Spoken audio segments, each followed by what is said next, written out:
Good Thursday morning, and God, I do thank you for the opportunity to say, God, I thank you. I'm going to attempt to get your attention. If you were asked to produce identification, the majority of the Americans, is only one thing you have. You have either a driver's license or a state-issued ID card. That's the majority of us. There's a few of us who may have a passport. There's a lot of us, you were issued a birth certificate, but most of you don't even know where yours is at. Hope I got your attention. Now I want to talk to you. And remember, I'm giving you my opinion, but I'm going to include some facts. Okay? Save America Act. That's the thing that's being pushed, discussed. That's the thing that's also holding up individuals from being paid for doing a job. I know I got your attention. What am I referring to if you don't know? Our TSA agents, the ones that work at the airports, they're not getting paid right now because we are in what's known as a partial shutdown. The members of Congress, the representatives that we voted in the office, can't come to an agreement. But you're being told a story. You're being shared a story. You're being made to believe something. I've discussed this with you before. The Democrats are the ones that are keeping the government from being open, or they shut the government down. That's the story you're being sold, the manipulation part. The Democrats has no power. The Republicans have the power. They've got all three branches of the House. Of the government. So if they want something done, they can get it done. But it hadn't been done. This is the second shutdown. This just happens to be a partial shutdown, and it's a bad shutdown because anytime we're not getting paid, and I say we because we are in this together, the 99%. The 1% is fine. It's affecting us because people are unable to take care of their responsibilities. They can't take care of daycare. They can't feed their families. They're going to work. Some have quit because they had to find other jobs that they're going to be able to get what they should get for working, stuff that they're owed. Now, this is where it gets real fun at.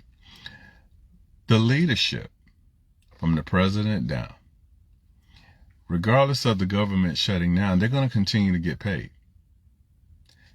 In most cases, especially in the president's arena, the 1%.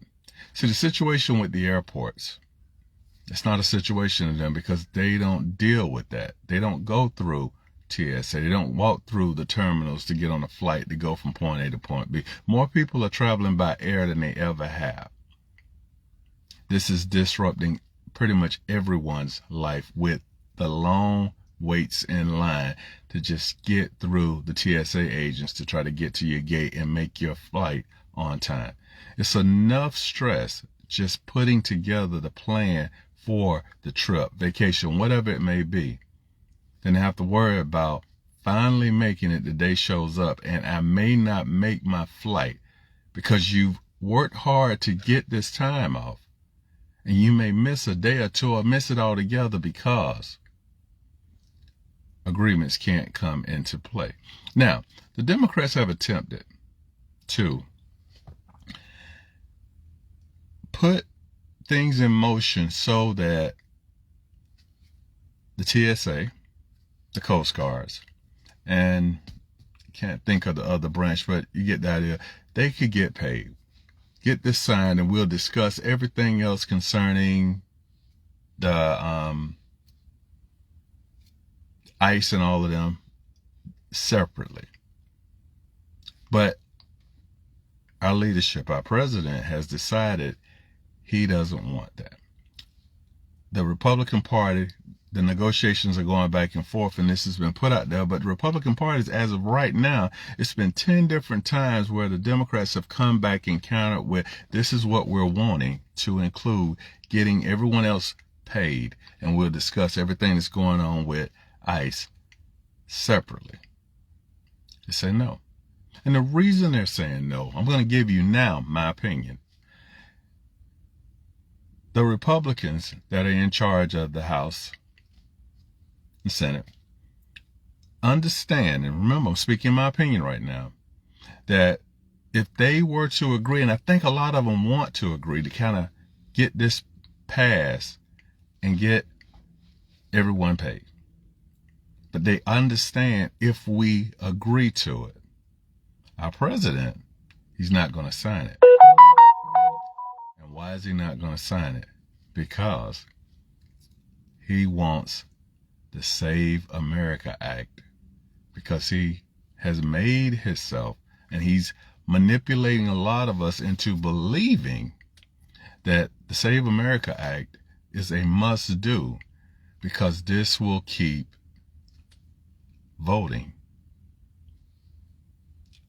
right, and it won't be dishonest. Okay. I want to give you something. I'm going back to how I started about that ID.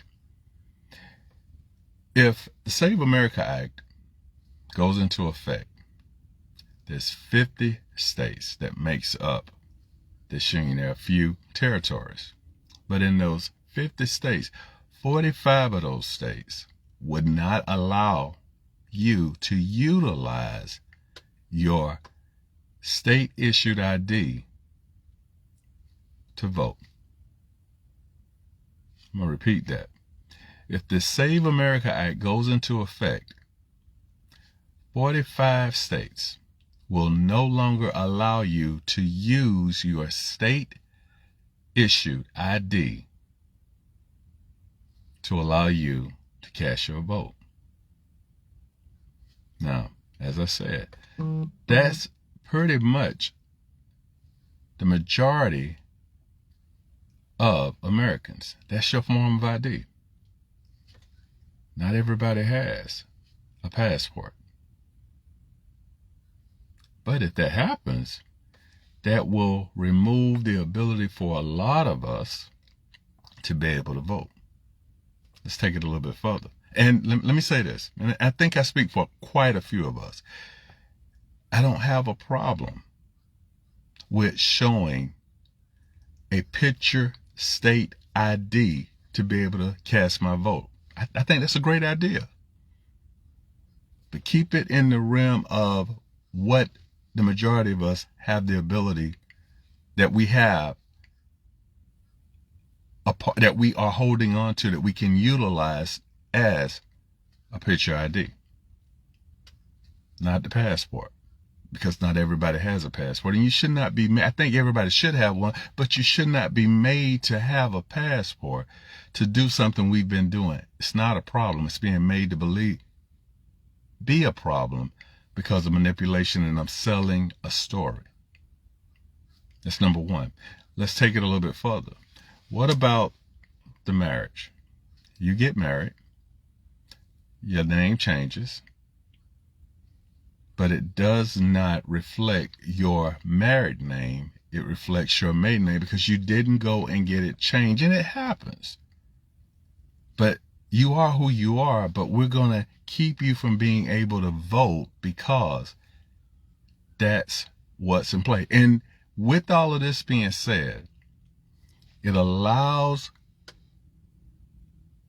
a group, a person, a party to put things in motion to keep certain people from being able to do something we've always been able to do. But if I keep screaming and yelling and telling you and saying things about it's a problem, it's a problem, it's a problem, you don't do any research, you go to believing it, and now you're falling in line. But a lot of the ones that are falling in line, as I'm sharing with you, and I'm giving you something to think about this morning, you're probably one of the ones that's going to fall into that situation of not being able to cast your vote. And you're one of the ones that's wanting to cast your vote for the Republican Party.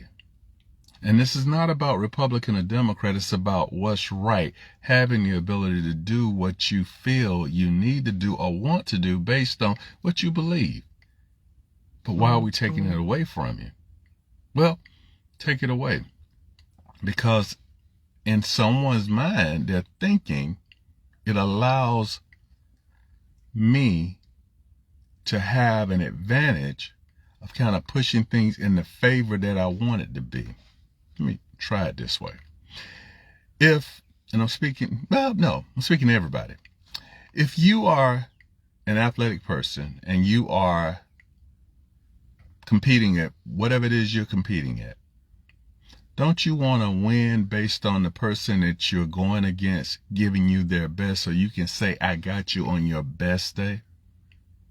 You don't want to try to win by stacking the deck in your favor and pulling away from others. You want it even. You want to be able to win with integrity. Not because you took advantage of a situation.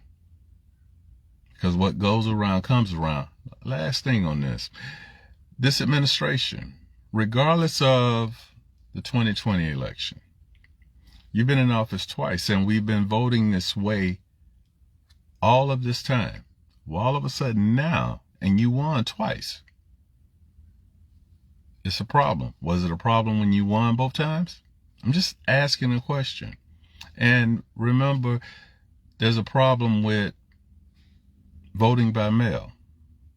We just had an election here on Tuesday in the state of Florida, which our president is actually a resident of this state. He voted by mail.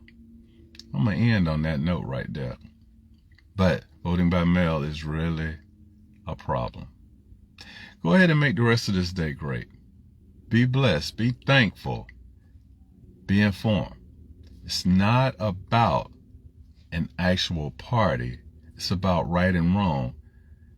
And it's about us, the Americans. Because whichever way it goes, we're going to lose if it's not fair and free. All of us. Be blessed.